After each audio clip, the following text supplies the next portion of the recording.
Il a été rejeté de très peu, d'une voix. C'était un amendement qui avait pour objectif de poser ce débat de l'hyperpuissance des géants du net aujourd'hui, Google, Apple, face aux États, et le fait que ces géants imposent leurs règles qui dominent les lois des États et qui dominent, en ce qui nous concerne, les lois de la République française. Donc cet amendement avait pour objectif de restaurer la souveraineté juridique des États, puisqu'en gros on a cette puissance gigantesque avec des capitalisations boursières supérieures à la plupart des États qui disent finalement nous on n'en a rien à faire des problèmes de terrorisme, de sécurité, les lois ne nous concernent pas, donc on fait nos propres règles, nos propres lois.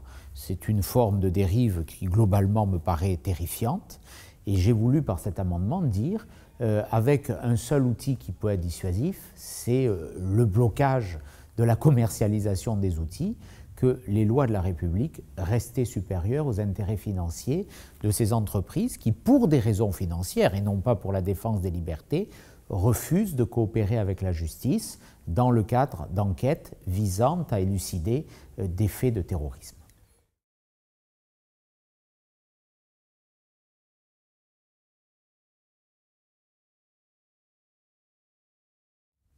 On peut toujours l'espérer, on peut toujours y travailler, mais j'ai l'impression que le droit est toujours en retard sur la technologie. Voilà, on a réagi avec beaucoup de retard, et on est en retard aussi par rapport à ces outils, par rapport aux techniques aujourd'hui de cryptage, de chiffrage, par rapport aux communications sur certains réseaux spécifiques, WhatsApp, d'autres réseaux qui utilisent les cyber-djihadistes.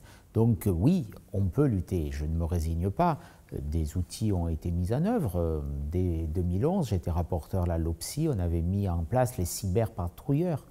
C'était sur la criminalité en général qui permet de s'insérer, de prendre des autres identités, de rentrer dans les réseaux.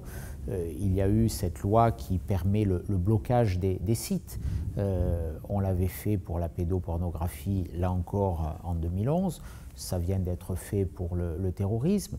On doit et on peut aller plus loin. Par exemple, nous avons proposé en vain, à plusieurs reprises dans l'hémicycle, de créer un délit de consultation des sites qui font l'apologie du terrorisme et notamment du djihad.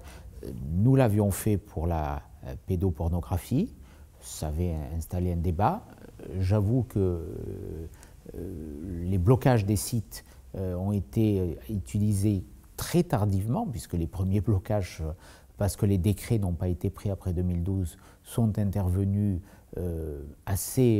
trop lentement, du fait de la résistance, là aussi, des hébergeurs, des opérateurs, des fournisseurs d'accès à Internet. Mais nous l'avons quand même fait. Il faut faire la même chose sur l'apologie du terrorisme, du djihadisme, voilà, parce qu'on est face à ce cyber-djihadisme. Internet aujourd'hui est un outil de propagande, est un outil de recrutement, est un outil de communication, de liaison pour les terroristes, et donc il faut être de plus en plus efficace et éviter qu'on soit toujours en retard de cette guerre technologique.